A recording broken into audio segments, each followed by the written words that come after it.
As the future game developers of Benilde, we, alongside many other young game developers, are given a role of being the generation that will expand the game industry into brand new heights than the previous generation. In this vlog, Elijah Idang and I, Ryan Vasquez, will be talking about the genre Moba. To learn more about Moba, I am leaving it to Elijah to explain.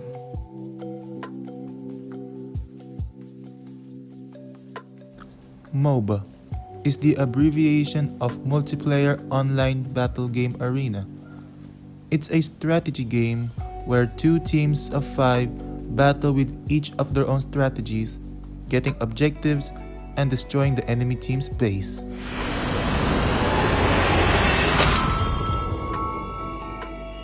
Victory!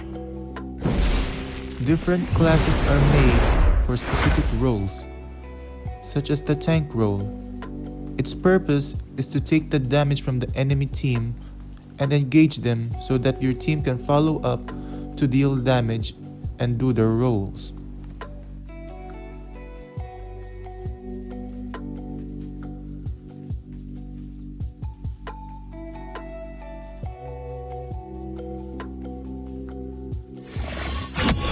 It is better to be feared than Assassin loved. role, if also you cannot mostly fall. referred as the jungler, focuses on objectives and dealing damage head-on. Mostly targets the backline of the enemies.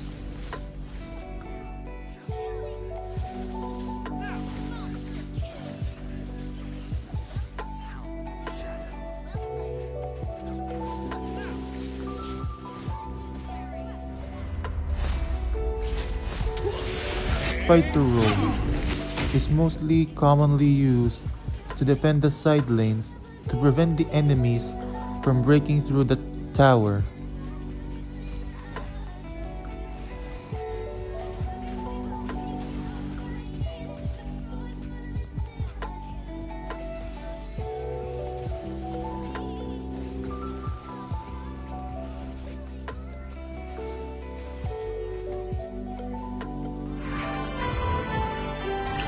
Mage's role is to disable and deal magic damage to enemies, but highly dependent on the backup of tanks due to how squishy they are.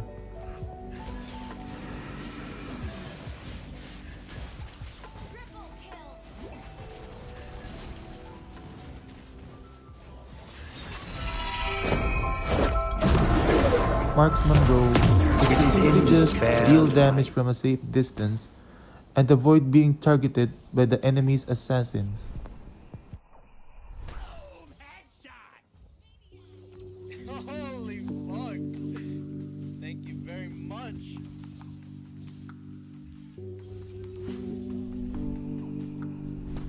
Oh shit! So you don't have to. Lastly is the support, which focuses on healing or buffing your teammates while in a team fight.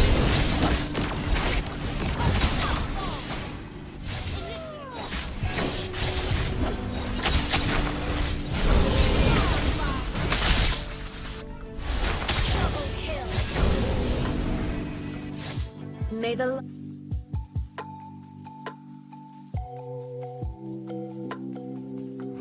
The MOBA was started by a modder named Aeon64, who in 1998 created Aeon of Strife, a fan-made custom map for Blizzard's real-time strategy game, StarCraft. This was where players controlled a single hero unit and fought with a team against computer-controlled units in 3 lanes. While almost similar, there were differences between this and MOBA. While MOBAs had player-controlled units on each side, Aeon of Strife had a team of player-controlled heroes go up against a team of computer-controlled characters. Not only that, but MOBAs had teams of 5 members, while Aeon of Strife had 4 members. As well as the fact that a player couldn't level up his hero as the game progressed, unlike in today's MOBAs. The features seen in today's MOBAs would be created by a mod called Defense of the Ancients, or Dota. In 2002, Blizzard released its next real-time strategy game, Warcraft 3. Like StarCraft, it came with tools that enabled players to create custom maps and scenarios. In 2003, a map editor named Yule created Defense of the Ancients, or Dota, a mod inspired by Aeon of Strife. Soon, other players created their own Dotas, each adding their own heroes, items, and other differences. They have the same features as Aeon of Strife, but Dota pitted two teams of 5 players against each other, with each team being full of player-controlled heroes. Eventually, a modder named Steve Feek, known by the alias Gunso, created Dota All-Stars. This version combined elements from multiple variations of Dota, quickly becoming the most popular version of the map. However, Dota All-Stars relied on assets from Warcraft as it was still a mod. This means that it could never feature a hero character that used a completely new model, nor could it give creators who worked on it monetary profit. As a side note, Feek would leave development of the map to a modder named Icefrog, and under his guidance, Dota continued to grow in popularity as it became a more balanced game. This immense amount of popularity made others take notice, and standalone games would try to replicate its success, with the first one being Demigod. Demigod was the first standalone game that replicated the mechanics of Dota, and it was created in 2009. The term MOBA wasn't used, and it was instead called Dota due to it being the game that popularized the genre. Unfortunately, server issues at the game's launch prevented many players from connecting to online games, and combined with the fact that its main competitor was a free map that any Warcraft 3 owner could download, Demigod was not able to catch on. In that same year though, another standalone game would have a much bigger impact, and it was called League of Legends. When Feek left Dota, he would eventually join a company called Riot Games. They would then create League of Legends, a game that has 50 million daily players as of today. It was similar to the Warcraft 3 map in style, but its aesthetic was a bit more cartoony, and the mechanics were a bit easier to understand and was much easier to play.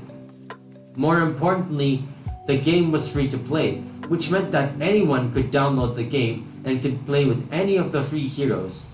With the release of League of Legends came the release of other MOBA games such as Dota 2, Hero of the Storm, and Smite.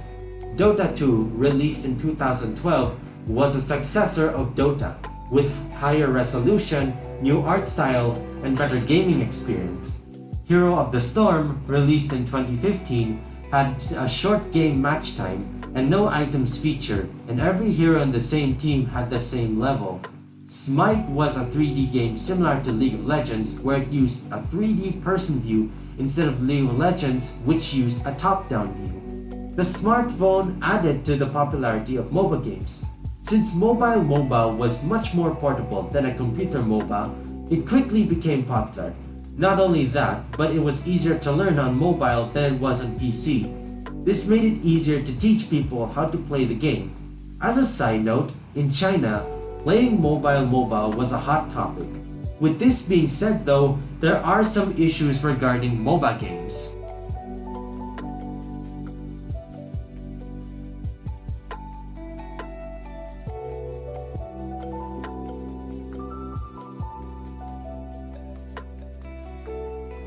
Though we know that it's so-called just a game, this can still cause serious issues to the person's mental and physical health.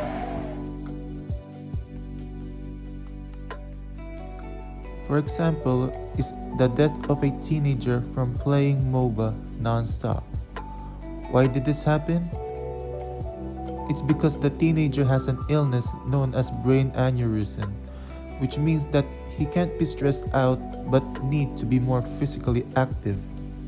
Though the case said that MOBA isn't the reason for the death, it can be clearly seen that the game was the cause of the teenager's downfall.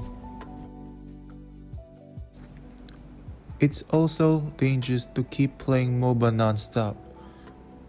It can make a person skip meals and lack sleep, also affecting their academic performance.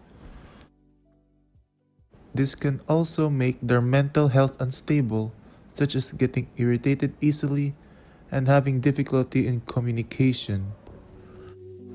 Another study indicated that excessive playing of MOBA will affect your in real life connections, like ignoring your family and friends due to extensive playing and lacking socialization. If this problem keeps up, it can lead to isolation and also depression. Last one is in-game purchases are another term called as microtransactions.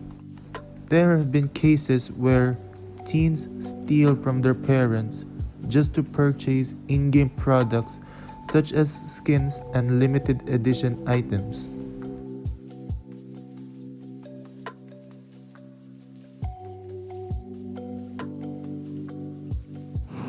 As of right now, the genre is far from dying. With the pandemic affecting the rest of the world, the popularity of MOBAs has increased, with average monthly revenue rising by 43% year over year in 2020.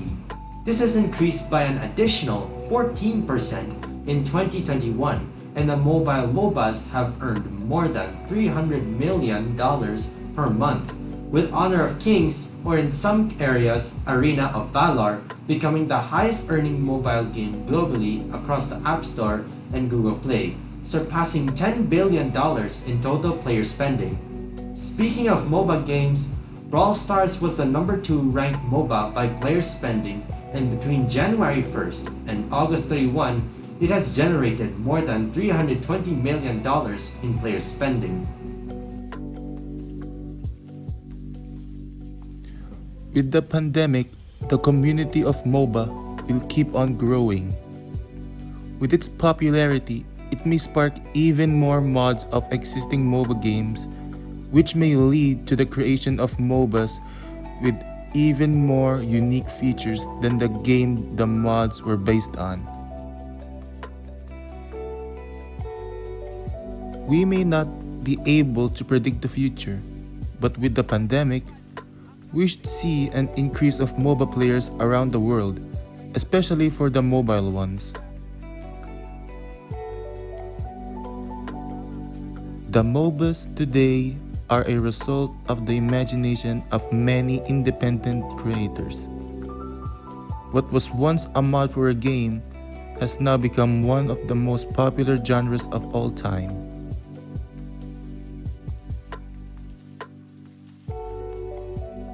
As it continues to grow, it will continue to inspire others to improve on the present features, to make a way for future features that may spark new game ideas that will continue to make the gaming industry flourish.